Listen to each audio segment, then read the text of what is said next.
Review of Cebu Pacific. I boarded Cebu Pacific on one of their Airbus A320 jets for my flight from Cebu to Clark, a common aircraft type in their domestic fleet. From the outset, I noticed the cabin felt quite tight.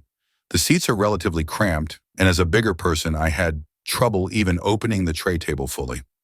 The limited legroom meant the flight felt less than comfortable, especially for a somewhat longer domestic route. The seating is open concept with no premium economy or business class. If you get a seat at the emergency exit, you will have more legroom.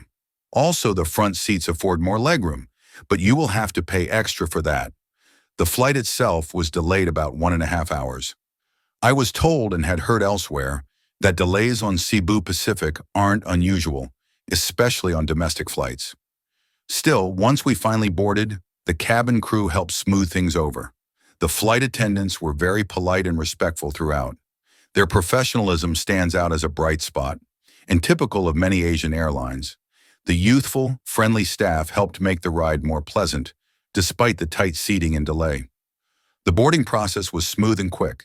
During the flight, there was no free meal or drink service, as is standard on many low-cost carriers. But there was a minimal in-flight selection of items for sale. It felt basic, but at least there was the option to purchase something if needed. You can bring your own sandwich or snack and drink that you buy from the waiting area, so do keep that in mind.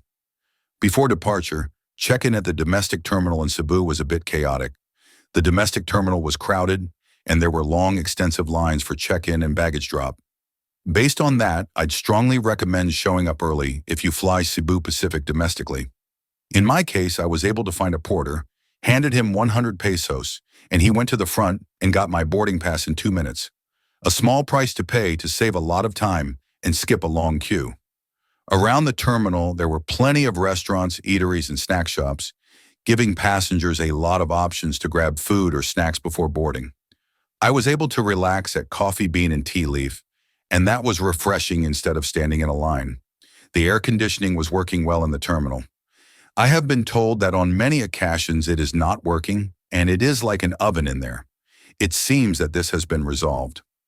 On arrival, Clark International Airport, where the flight landed, felt very different from the crowded domestic hub I left. Though fairly large and modern, Clark seemed underutilized. The terminal was big and beautiful, yet surprisingly empty. After deplaning, there was a long walk to baggage claim/exit, and I noticed there were no moving walkways. For travelers, that means it's smart to have someone pick you up or have transport prearranged. I didn't see many taxis waiting. As a side note, the journey from Clark to nearby Subic, one of the larger, busier nearby cities, takes roughly 2 hours, depending on traffic. For those that do not know, Subic is very westernized, and there are many Western shops and restaurants there. In recent years, Cebu Pacific has significantly expanded its operations at Clark Airport. In 2024, it reportedly flew over 1 million passengers to and from Clark, a 36% increase from the previous year. This reflects Cebu Pacific's push to make travel more accessible to central and northern Luzon travelers, moving some turboprop and domestic operations from the more congested Manila area to Clark. Still, even with growth, Clark remains comparatively undercrowded relative to major hubs. One article notes that Clark tends to be less congested than other airports, and traffic leading to Clark is usually lighter, a plus for many travelers. I have flown Cebu Pacific from Tacloban to Cebu recently, and also from Cebu to Korea in the last month. Having flown on these 3 flights, their service has been consistent and the flights enjoyable. They seem committed to the cramped seating to offer cheaper prices, but the flight's attendants take that worry away. Also, none of the flights give free meals, and this is in keeping with having the low fares. When I went to Korea, I returned with Korean Air, and that is a far cry from Cebu Pacific. Larger seats, meal service, and amenities. But the price is higher. Given everything, the cramped seats, potential delays, minimal onboard service, I'd say a flight with Cebu Pacific on this route is far from luxurious.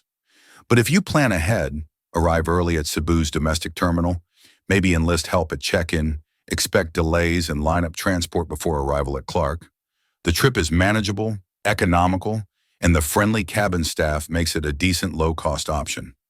Cebu Pacific is not bad as a budget carrier, but I would not necessarily want to travel with them on a longer flight. Thanks for watching and happy flying.